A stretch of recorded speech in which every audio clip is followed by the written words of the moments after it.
শুভ দুপুর বন্ধুরা, যে যেখান থেকে দেখছো, আশা করছি সবাই সুস্থ আছো ও ভালো আছো। আমরাও বেশ ভালোই আছি, ভগবানের আশীর্বাদ আর তোমাদের ভালোবাসায়। তো চলো, আজকে আমি শেয়ার করব আমি যেভাবে গরুর দুধ আর কি দুই। তো প্রথমে ওই যে জলের বালতি, তেলের কাপ আর ওই যে বসার জন্য আর কি ইয়ে নিয়ে আর কি ওখানে রাখলাম। তারপরে তোমার ওই যে একটু খড় দিলাম গরুকে, যাতে ও খায়, আর আমি দুধটা আর কি দুয়ে নেব। বাছুরটাকে আমি ছেড়ে দিলাম, দেওয়ার পরে একটু দুধ খাইয়ে ওই যে খেজুরের গাছে আর কি বেঁধে দেব। তারপরে আমি বালতি জলটা নিয়ে আর কি দুধটা আর কি ধুয়ে নেব। তো গরুটা একটু মানে ঠিকঠাক করে নিলাম, কারণ সব গরু না ইয়ে করতে পারি না আমি। তো এটা আমাদের বাড়ির গরু, তো এটা আমি মানে কোনো রকম শিখেছি, আগে জানতাম না, কিন্তু এখন আমি পারি।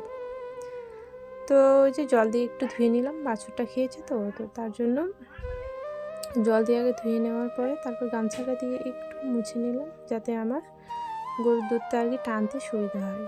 তো বেশি যদি পিছলা হয়ে যায় কি না, তাহলে মানে দুধটা আর কি ভালোভাবে টানা যায় না। তো চলো, আমি দুধটা ধুয়ে নিই, তারপরে আবারও তোমাদের সাথে কথা হচ্ছে।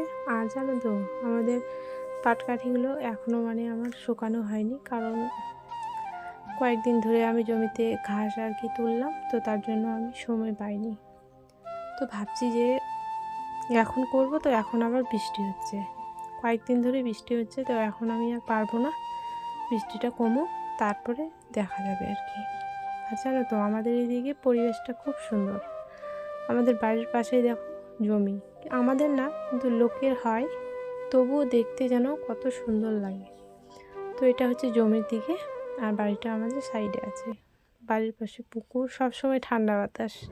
মানে অন্য জায়গায় গেলে আমার ভালোই লাগে না, আমার এখানেই মানে খুব ভালো লাগে। এখন আর কোথাও যেতে মানে ইচ্ছেও করে না আমার, এত সুন্দর পরিবেশ কি না। তো এই যে গরুর দুধটা আর কি একবার ধোয়া হয়ে গেল, তারপরে আবার বাছুরটা আমি ছেড়ে দিলাম। তো একটু দুধ খাইয়ে তারপরে আবার আমি ধুয়ে নেব। তো দুবারই আমি করি, কেউ 3বার 4বার, যে যতবার পারে। তো আমি সেরকমভাবে আর কি দুধটা টানতে পারি না, তো তার জন্য আমার দুধ বেশি না, কম করতেও পারি না। তো বাবা তো বাড়িতে নেই, না হলে বাবাই আর কি গায়ের আর কি গরুর দুধটা আর কি দুইয়ে দিত, কিন্তু এখন আমাকেই করতে হচ্ছে। তো যেমন তেমন করে আর করছি, শুধু খাওয়ার জন্য। আমার মেয়ে খাবে, আর আমি, মা, আমরা 3জনই বাড়িতে আছি এখন। আর কি কেউ নেই, তোমার দাদাভাইও নেই, আর আমার বাবাও নেই, ওরা আর কি বাইরে আছে। তো তার জন্য যতটুকু হয় আমরা বাড়িতেই আর কি খাই। তো চলো, তোমাদের সাথে পরে আবারও দেখা হচ্ছে।